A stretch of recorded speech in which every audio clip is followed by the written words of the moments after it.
The Japanese phenomenon known as Yokai Watch has finally hit store shelves in North America, and man oh man was I genuinely curious about this 3DS game. Yokai Watch is insanely super popular over in Japan. It's like on every street corner, so color me interested because I really wanted to know what all the fuss was about. After spending over a dozen hours in the city of Springdale with my own ensemble of yokai friends, I now have a clearer understanding of why this game has caused such an uproar. It's delightfully charming. First off, let's address the elephant in the room. At face value, one could assume that this is just a Pokemon clone, and that mainly has to do with the fact that you are recruiting and battling monsters. Yokai Watch is its own unique experience though, that feels very different from Pokemon. The only real constant between both franchises is the previously mentioned monster recruitment, and that is as far as the similarities go. The gameplay is completely different from Pokemon. We good now?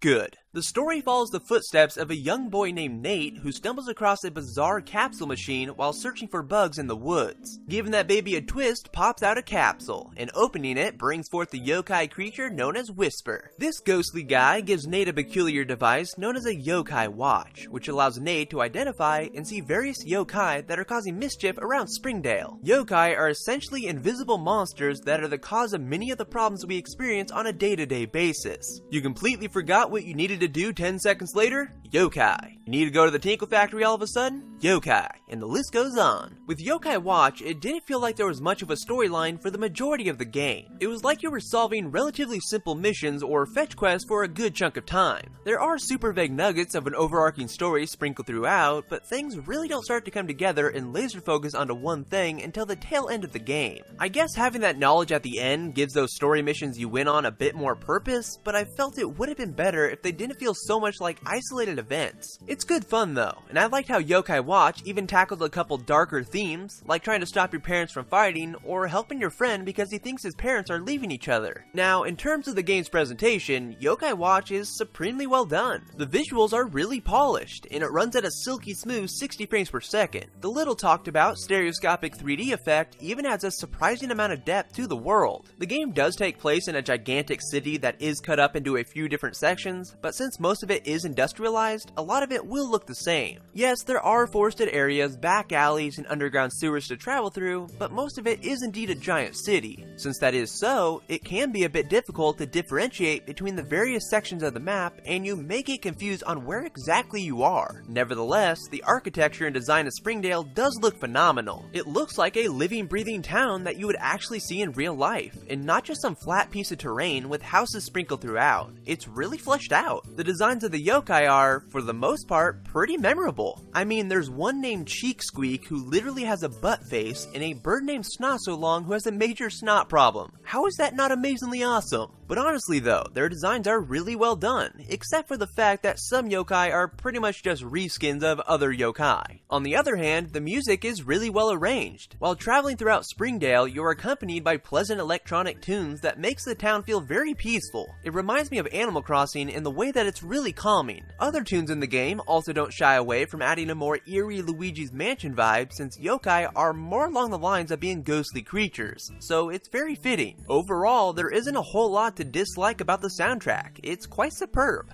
Now, let's talk about the meat and potatoes of Yokai Watch, the gameplay. The hook of Yokai Watch is no doubt capturing, or in this case, befriending yokai. They can be found all around town, but since they are invisible, you have to search for them. This results in a scavenger hunt, as your Yokai Watch tells you how close in proximity you are to a yokai. The way you go about capturing them is interesting, as you usually need to feed them their favorite food, defeat them, and then hope they want to join your team afterwards. I did enjoy the way you befriend yokai because it is something different and unique, but I do wish finding the favorite foods for these creatures didn't result in so much trial and error. As far as I could tell, the game doesn't seem to give you a nudge towards what food a yokai will like, so most of the time the yokai didn't love the food I gave them. There is certainly a hook very early on to collect as many yokai as you can, similar to Pokemon. You'll be dying to collect them to see what each one is packing in the stats and moveset department, hoping that they'll be the key to making your team a juggernaut. Some yokai even evolve like Pokemon, or you can even fuse two yokai together to create a totally different yokai. It's wonderful seeing a giant cast of unfamiliar monsters and figuring out what each one is capable of. The battle system is probably going to be the thing that will be the deciding factor on whether or not you like Yokai Watch, because it's such an integral part of the gameplay.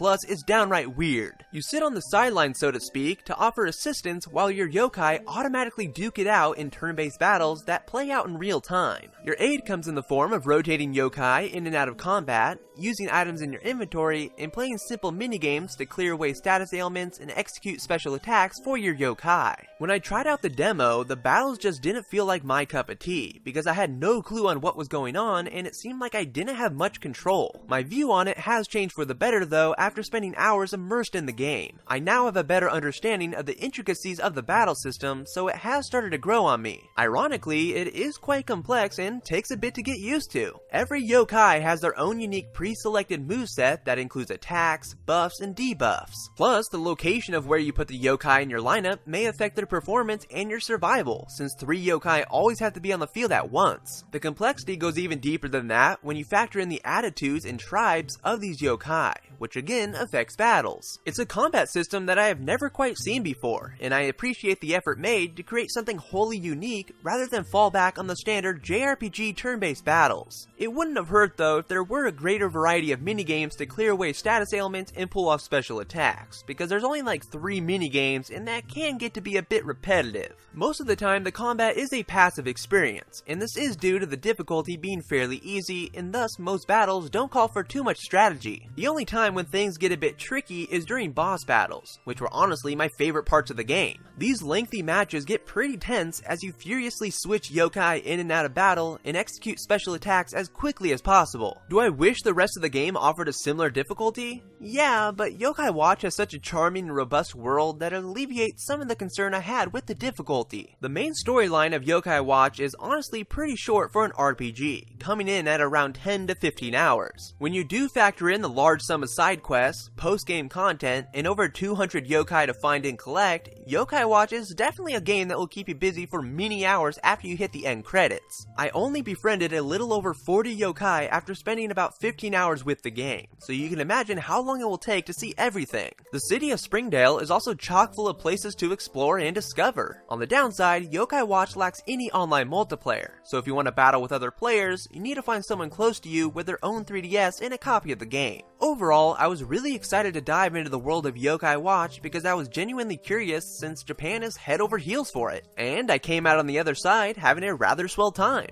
I really didn't start to enjoy it until a few hours into the game once I figured out the intricacies of it, so there is a bit of a learning curve. Anywho, the presentation is really polished, the battle system is refreshing with its own unique twist, and befriending the myriads of memorable yokai is a total blast. This is a game that I could see people latching onto as it does have a very captivating world, but whether it's going to be the next phenomenon outside of Japan is totally up in the air. I do believe it's a game that is worth checking out, just don't go in expecting Pokemon, because it's not that. With all this in mind, I found Yokai Watch to be a good game, and that will bring us to the end of this review. And if you liked what you saw, please give this video a thumbs up, add it to your favorites, and all that good stuff. But I will talk to you later in the next video, guys. Bye!